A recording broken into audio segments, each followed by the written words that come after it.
अस्सलाम वालेकुम नाज़रीन, आवाज़ न्यूज़ में आपको खुशामदीद कहते हैं। मैं हूं डॉक्टर हफीज अंजू। डेरा गाजी खान से ब्यूरो चीफ असद सूरी की रिपोर्ट के मुताबिक आरपीओ फैसल राना की पुलिस दफातर और प्राइवेट पब्लिक पार्टनरशिप के तहत शोधाए पुलिस और पुलिस एहलकारों के बच्चों के लिए कायम आला तालीमी इदारे के ज़ेर तामीर काम जल्द मुकम्मल करने की हिदायत। तफसीलात के मुताबिक regional police officer DIG Mohammad Faisal Rana ने गुज़िश्ता रोज़ DG खान में शोधाए पुलिस और पुलिस मुलाजमीन के बच्चों की आला तालीम के लिए प्राइवेट पब्लिक पार्टनरशिप के तहत चलने वाले आला तालीम के हामिल स्कूल के ज़ेर तामीर काम का जायज़ा लिया। उन्होंने मुतालिका अफसरान को हिदायत की कि ज़ेर तामीर और मुरम्मत काम तयशुदा वक्त में मुकम्मल किया जाए। RPO ने कहा कि शोधाए पुलिस और पुलिस मुलाजमीन के बच्चे मुझे अपने बच्चों की तरह अजीज़ है।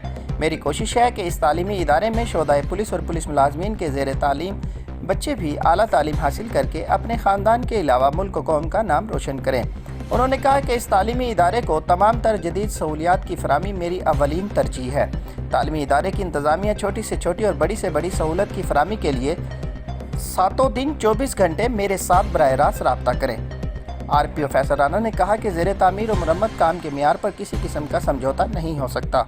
काम की पायदारी इसकी शफाफियत की एक अलामत होती है, जिसका एक दफ़ा नहीं कर कई बार मुख्तलिफ एंगल से जायज़ा लिया जाएगा। RPO फैसल राना ने अपने दफ्तर के ज़ेर तामीर और मुरम्मत काम का खुद जायज़ा लिया। उन्होंने कहा कि इस दफ्तर समेत रीजन भर में पुलिस दफातर के ज़ेर तामीर मुरम्मत के काम को तरजीही बुनियादों पर मुकर्ररा वक्त में मुकम्मल किया जाए। इन मनसूबों की तकमील में फ़ंड्स रुकावट नहीं। वज़ीर आला पंजाब सरदार उस्मान खान बुज़दार ने इस हवाले से हर किस्म के फ़ंड्स मुहैया कर दिए हैं। IG पंजाब इनाम गनी भी इन कामों की तकमील का तरजीही बुनियादों पर फॉलोअप ले रहे हैं। RPO फैसल राना ने कहा कि वो गाहे बगाए इन ज़ेर तामीर और मुरम्मत कामों का जायज़ा लेते रहेंगे।